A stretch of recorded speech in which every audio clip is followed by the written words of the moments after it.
madoko mabi angu tabenuka nonhaudzo manhoko dzozuva rokugumi nonomwe mwedzi uno wambudzi awe makore matatu kubva mauto wezimbabwe anotungamirwa nawachiwenga atorera wamugabe masimba wana wezimbabwe wari kuyeuka kuti wakasvetukira kubva muchirongo kuenda moto unopisa idi kufunda kuperiba munhaudza nyasi.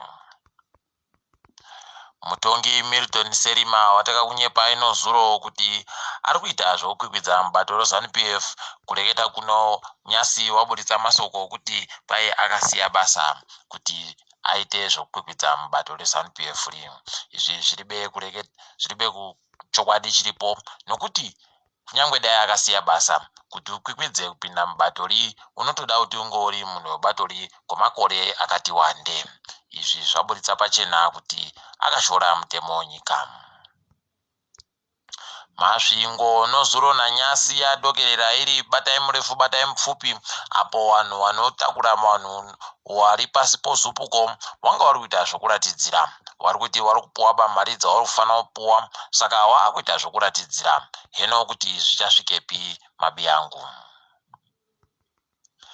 Mauto Zimbabwe ajiwa kuda rerodzi mhosva apo vanga vari kuda kuti vatorere kambani yoziriozi mumwe mugodhi wochichehwa chokiromu. Mugodhi kwai uri kuDarwindale vanga vachida kuupa Falcon Miners. Izvi zvinotoshamisa idi. Kwaita mapere kwai ari kudya vanhu kuJurumhanzu kutoti nomumwe murume mubodzi ajiwa nomapere akabva apfa. Kwaipo kare kwajiwa ng'ombe zhinji nomapereya vanochengetedza masango watori mubishi kutsvakana nomapereya heno wakayabata. Nyika yoSaudi Arabia kwai yagoti yakuda kutangisa kudyidzana nonyika yoZimbabwe kureketa kuno iribe muzinda uri muZimbabwe asi yakushida kutitangisa. Watotumira nhume dzawo kuti dziuye dzimbokurukura nawaMnangagwa.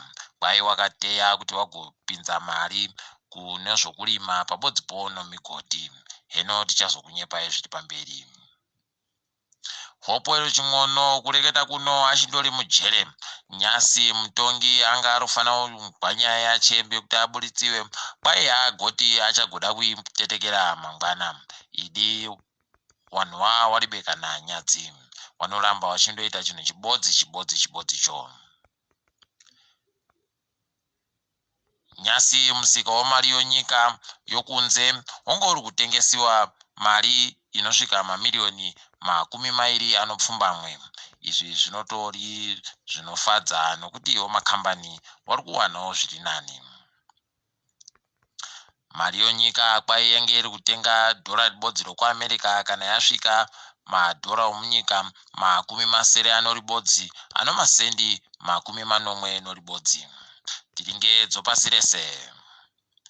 Bepa romasvomo rekunyohwa bvunzo dzokupera kwegore nowapwere wada kuenda kuzvikoro zvofundo yepamusoro kuSouth Africa kwai rakabulitsiwa.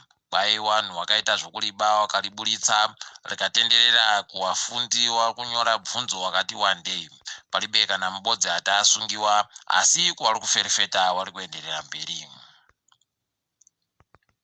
Nyika yeZambia kwai iri kuramba ichipfutsidzwa moto payakagara. Vanhu vayakakwereta mari kwai vakaramba kubvisisa zvavakareketewa kuti sei watadza kubhadhara zvikweretizvo. Idi hurumende ikaita zvokutamba ichagara kugariwa matunduru idi. KuAmerica kwai Donald Trump anogona kundosiyawo nyika yache yaano mushonga uri kupuwa vanhu pachena. Mushonga wokudzivirira dzihwamupengo kwai wakuda kutoita zvokugadziwa kuti unge uripo. Trump atofara akati akuchida kutoti ape vanhu mushonga uyu. Aburitsa bhiriyoni ribodzi romari yokuAmericayo kuti wagadzire mishonga iyi. Tichipedzera muGhana vari kugadzirira kuenda kusarudzo musi wechinomwe mumwedzi waZvitayu. Idi Addo Akufo kwai amisidzana zvimbokomazvo zvomavhoti naJohn Mahama. Heno chimwe chikomba chichagwa ipapo kuti ndochipi. Ndeke kutanga wawiriwa kusangana wari mutsvitsa yo mavhoti. Takadaro mabe yangu togumira pano ndini wenyu Mhanduwe Wonhawo.